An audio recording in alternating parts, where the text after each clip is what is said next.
Muito bem, galera. Olá, moçada. Hoje nós vamos falar sobre a composição química da célula. Tanto a célula procariota como a célula eucariota apresentam o mesmo tipo de composição química. Nós temos dois tipos de compostos químicos nas células, os compostos orgânicos e os compostos inorgânicos. Nós vamos falar um pouquinho desse tipo de componentes aí. Bem, a composição química da matéria viva é composta pelos seguintes elementos. Nós temos aí a tabela periódica, nós temos os átomos que é composto, da nossa célula. Tem aí o hidrogênio, carbono, o oxigênio, nitrogênio, fósforo e o enxofre. São esses os átomos mais importantes das nossas células. Portanto, nós podemos perceber, para facilitar o entendimento, N chopes, não fazendo apologia ao álcool, mas para facilitar o entendimento aí, para você lembrar, isso é um sistema mnemônico, para facilitar a aprendizagem e o entendimento desses átomos que compõem os elementos da vida. Bem, nós vamos falar dos compostos inorgânicos primeiramente. Vamos primeiramente falar do composto mais abundante que tem, que é a água. Só que antes de falar da água, vamos ver como que é essa proporção das moléculas em cada indivíduo, nos indivíduos. Primeiro, a água ela compõe de 70% a 80% na célula. Isso aí varia, de célula a célula, mas no âmbito geral, de 10 a 15% de proteínas, de 2 a 3% de lipídios, 1% de glicídios, carboidratos, açúcares, o hidrato de carbono é a mesma coisa. 1% de ácidos nucleicos, os ácidos nucleicos, lembrando, é nele que está as nossas informações gênicas, e 1% de sais minerais. Desses elementos, vamos falar sobre água. Água, também chamado de hidróxido de hidrogênio, ou monóxido de hidrogênio, ou ainda protóxido de hidrogênio. É muito nome, Pois é, simplesmente H2O, água. A água ela apresenta uma região positiva, a dos hidrogênios, e uma região negativa, que é a dos oxigênios. Ou seja, a água é uma molécula polar.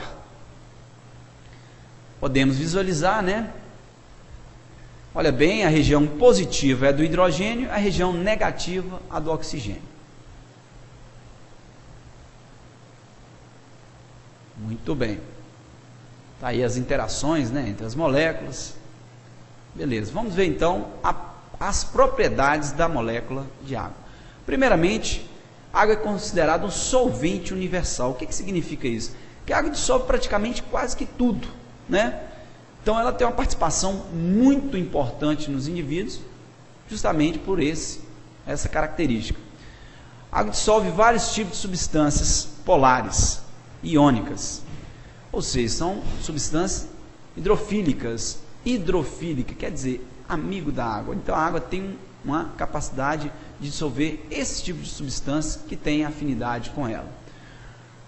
Quais são os exemplos disso aí? Os sais, os açúcares, e outros tipos de substância. Facilita a sua interação química, que ajuda no metabolismo dos complexos. Então a água ajuda a metabolizar, a transformar, Participa das reações de qualquer indivíduo. Está lá a água auxiliando no processo de solvente. Está aí como exemplo, vamos pegar um cristal de sal, o NaCl. Esse cristal, quando entra em presença de água, vai ser dissociado em sódio mais e cloro.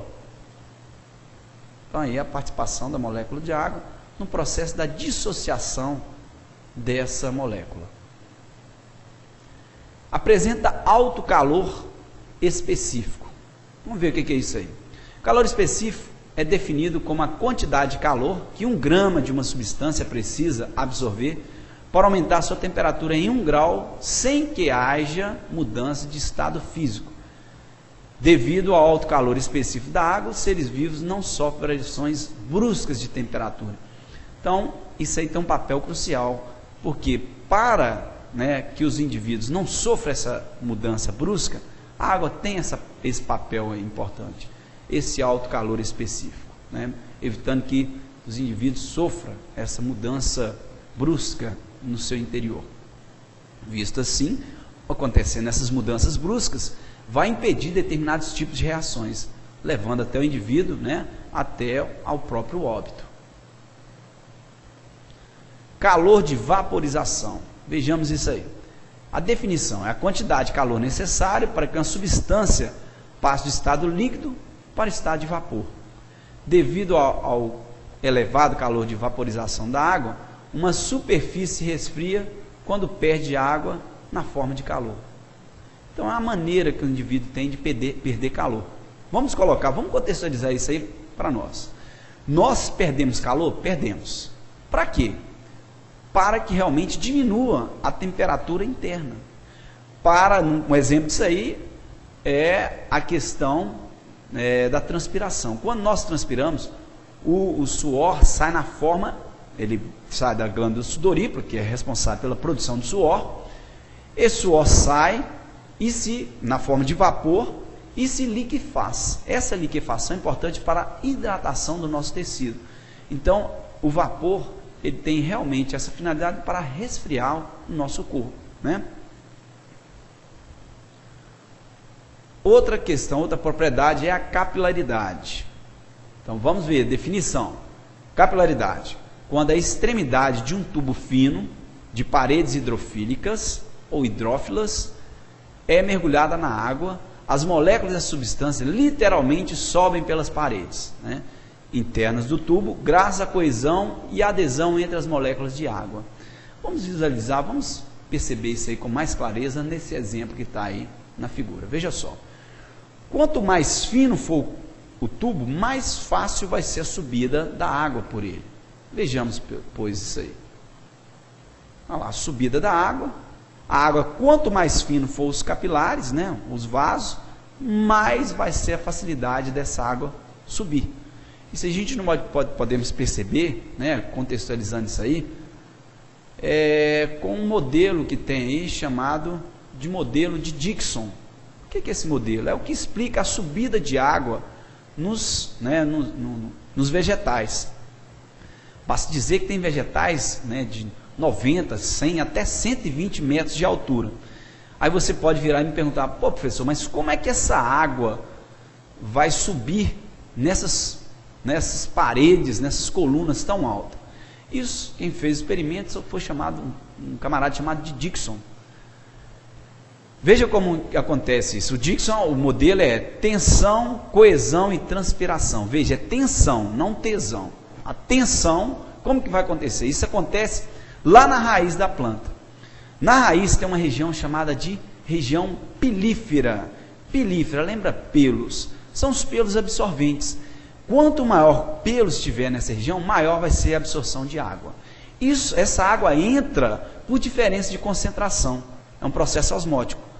Água, como tem mais quantidade ali de água no solo e menos quantidade de água na raiz, a raiz tem maior quantidade de soluto, então sai água do meio menos para o meio mais. Aí vai entrar água na região da raiz. E aí o que vai acontecer? Essa água entra e começa a subir pelos os vasos tilemáticos, que são os vasos que conduzem a seiva bruta, né? Esses vasos vão levar água até as folhas dos vegetais. Então ali a gente vai ter o seguinte: primeira atenção, baixo potencial hídrico na raiz provoca a entrada de água do solo, que se desloca por osmose até a medula. Então a água sai do solo e entra na raiz, aí começa a conduzir, né, pela coluna, pelos vasos tilemáticos. Então, o segundo processo é coesão. A coluna de água no xilema é mantida por coesão nas moléculas de água nos elementos dos vasos. Então ali ocorre uma coesão, né, que é a ligação forte, e ali permite a subida dessa água até as raízes, até as folhas. Então vai das raízes chegando até as folhas. Lá nas folhas o que vai acontecer? Vai ocorrer um processo de transpiração. Então, evaporação de água para o ar diminuir o potencial hídrico da folha. Então, à medida que a folha vai transpirando, vai entrando mais água pela raiz, beleza? é interessante perceber o seguinte: tem determinados tipos de plantas que a transpiração é mais intensa. Um exemplo aí são as briófitas. As briófitas, a transpiração é bem intensa. Por quê? Porque ela não apresenta uma estrutura chamada cutícula impermeabilizante. Essa cutícula permite ao vegetal uma maior economia hídrica. Os vegetais que vão apresentar isso, nas aulas posteriormente, nós vamos falar, os vegetais que apresentam isso são pteridófitas, gimnosperma e angiosperma. Beleza? Então aí, a importância, né, da água no que diz respeito ao processo, né, na transpiração aí.